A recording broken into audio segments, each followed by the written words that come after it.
More butts. You get to see a lot of butts in this movie.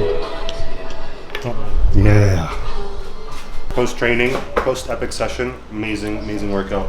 Light cheese, full feels.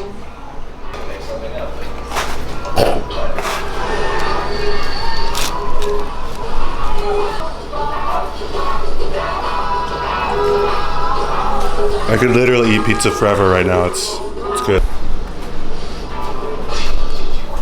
All right, one down. That'll do, pig.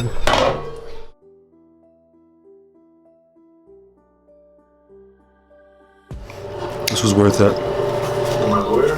13 bucks. It's funny, I thought you were. I mean, anyone here, is he mad?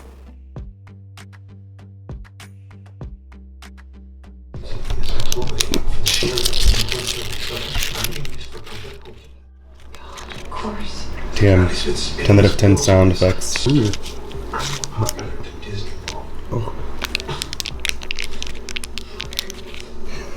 Struggling. Alright everyone, so last night did get a little crazy. I didn't actually catch this part on film. 500 calories of sweet tarts. Wonderful, these are super good. So, standard size cheat meal, nothing too crazy.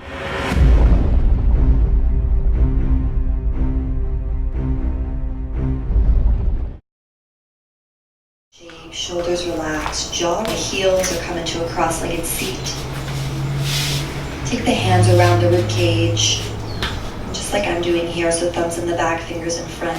And just take a deep, slow breath in through the nose. All right everyone, so yoga and PT is done. Let's weigh in after that epic cheat meal and see where we're at and give you guys that posing update, because what better day to do it than after a big old nasty cheat meal.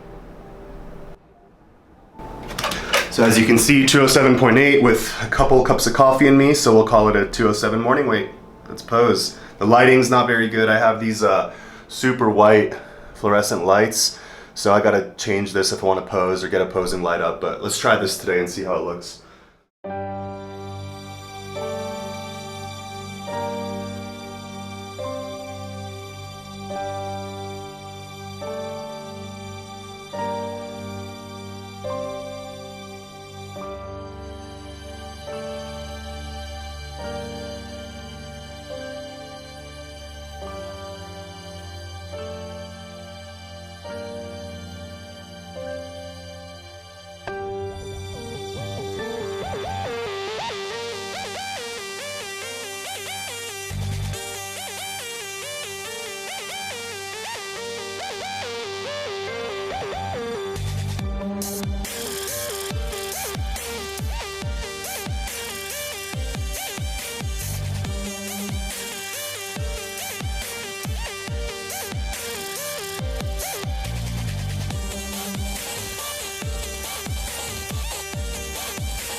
Definitely, yeah.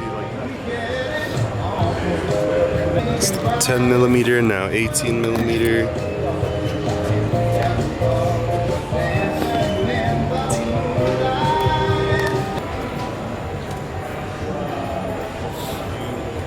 This one is 404. Okay. Bless you, bless you. Times I forget. Yeah, so that should look cool on the F2 all the way down. Yeah. Let me see. There we go.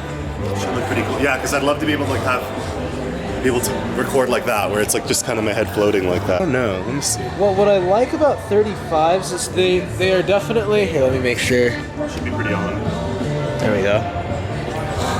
Yeah, one of the things that I like about the 35s is that they're more natural to the human eyesight. So Yeah. the way you see things is going to be exactly how you get it. Okay, with the 35? Yeah. Yeah, so the Zeiss lens with that's probably... Alright, so those first two lenses were about $400. This one is $670, and this is the Zeiss glass. So this is the top lens, 35 mil, a 2.8. I'm gonna set it down and put the 2.8 at the low f-stop and see what kind of picture we get. 2.8 all the way down, 35. Should look pretty cool. Let's see. Alright.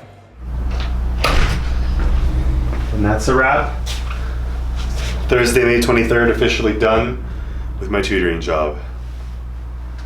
That's a wrap. As many of you know, last weekend was the 2019 New York Pro. I did make a quick video about that, and it was interesting to see how the competitors are looking mid-season for the 2019 year as they kind of get ready for their Olympia prep. So from the looks of it, Juan Rel, Ahmad Ashkanani, Keon Pearson, the three winners, are probably shutting it down until the Olympia, which makes perfect sense, which leaves this weekend the 2019 Puerto Rico Pro open for new qualifications. So without further ado, let's get into that. So coming up this weekend, we have the 2019 Wings of Strengths presents the 4th annual Puerto Rico Pro. So although this is a relatively new and obscure show, a lot of the competitors praise the atmosphere and just the joy of competing there, like they do at the New York Pro and the bigger Brazil shows, which I've heard as well. So apparently the Latin American and international presence kind of gives a type of bodybuilding energy, I guess you'd call it. That's probably more old school and more along the lines of how it used to be over here in the US. So it's pretty cool. They get to compete with new competitors. There's definitely new judges.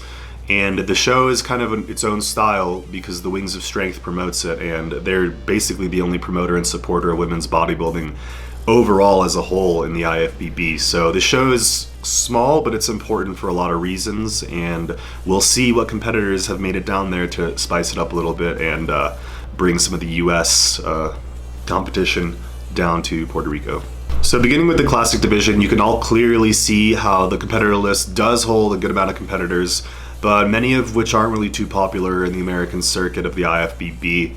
But an old acquaintance of mine, actually a fellow Miami resident when I used to live there, has officially touched down in Puerto Rico, and we'll get started with the Classic Physique division by highlighting Santi Aragon. So Santi was the 2014 212 Miami Nationals overall winner, who tried his hand in the Classic Physique category lately after going into the 212 and not doing too great in the 212, mostly because of his structure. So Santi turned pro in the 160 pounds, or the 160 pound area, and he's competed in the 170s and 180s. Now his classic cutoff is 180, and he seems to be fuller, harder, and bigger than he's ever been at that size. And yeah, Santi's definitely an old school bodybuilder. He's been doing it for a very long time, even though he looks young. I think looks really young. I think he's in his 30s already, and he's been at it since he was a teen. So really good bodybuilder, and as you guys see, his conditioning, his fullness is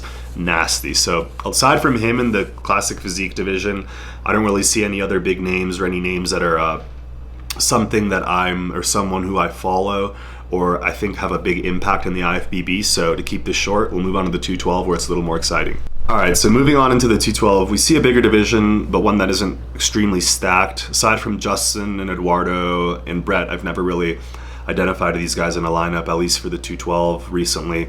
But I do want to start with another acquaintance of mine. It's a fellow Armbrust gym member where I currently train, and his name's Brett Wilkin. I've had the pleasure of meeting Brett and learning about him and his prep just over the months I've been going to the gym. And his current coach is Matt Jansen, and I actually follow Matt Jansen on his paid website, and I've been able to watch Brett's prep as far as nutrition, adjustments, and supplements, everything you guys are interested in, the whole gamut. They've been covering it. So shout out to Matt. I'll just show you guys a quick screenshot here. I do pay for this, so I don't think anyone would be very happy if I posted all those details. But yeah, his diet, supplement regimen, it's all there. And Brett's a new pro. He turned pro in 2018, turned pro as Classic, and has worked closely with John Meadows and a lot of other kind of smarter, more respected bodybuilders. He's just been in good hands, and I believe his wife is also an excellent competitor. So shout out to Brett. I think he went down from the 240s to 215 right now, and he's headed to Puerto Rico, so hopefully he does well. A man who needs not that much of an introduction, Eduardo Correa. So he got second last weekend at the 2019 New York Pro, and I think if someone gives Brett, you know, a good run for his money, if not worse, would be a veteran like Eduardo Correa. His story is very interesting. He's been alongside Flex pushing him, but Eduardo suffered some serious tricep injuries, multiple injuries, and took basically all of 2017 off recovering that. So he has worked closely with his coach Chris Aceto to come in like they always have. And you can really see that sometimes off season Eduardo looks like a normal guy. He doesn't have the freakiest proportions, but when he's peeled, when he's dieted down, his imbalances and his weaknesses don't really show, but they almost like highlight how incredible his conditioning is. So really, really hard competition for Brett and all the other guys. I'd just like to see how he does. So as a rookie, Brett should be coming in and putting a good showing on, and we'll see where he lands, and Correa is probably going to be that top spot. So let's see how he does. And the competitor list for the open category was extremely short, so I think it was cut off. They didn't have the whole listing there, but the two names that are definitely going to be the top spots are Milan Sadek and De La Rosa. Milan, as you see here, was one of the best conditioned guys that had mass at the New York Pro, really in any division.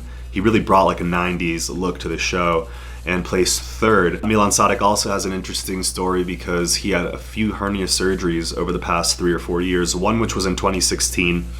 So he basically took that year off, and as you can see, it's not the easiest for him to put on mass. His 10-year transformation was definitely something that takes a lot of commitment, especially if you're training through injuries and surgeries. So hopefully Milan can keep improving without these setbacks, and we can see him take a first spot. To wrap up the video, we got John De La Rosa. I think he's a great bodybuilder, great genetics, great insertions and muscle bellies. There's really nothing you can knock on De La Rosa. As far as his structure goes, other than, you know, he's a little short and maybe he's not so streamlined, but that lack of, I guess, lean or kind of shape is really made up for in just thick, dense mass. So again, another guy coming in condition could be a serious threat. So I think it'll be nice to see a veteran like De La Rosa and someone like Milan, who is a veteran in his own right, just not so much in the experience level like De La Rosa is. So we'll see how they stack up, and I think Milan will have the edge for sure. I don't think De La Rosa can get that conditioning, and it's kind of like polar opposites. De La Rosa is known for coming in slightly off, and Milan has arguably the best conditioning on stage at any given show. So, and of course, women's bodybuilding. Actually, I'm not familiar with these bodybuilders until now. So here's the list of them, and if we do catch them, good luck, and we'll see what happens. But women's bodybuilding hasn't really been my thing since it left the Olympia. Hopefully we can get some more traction, and there are some great physiques out there. So shout out to the women's, and let's see how the 2019 Puerto Rico Pro ends up. Peace.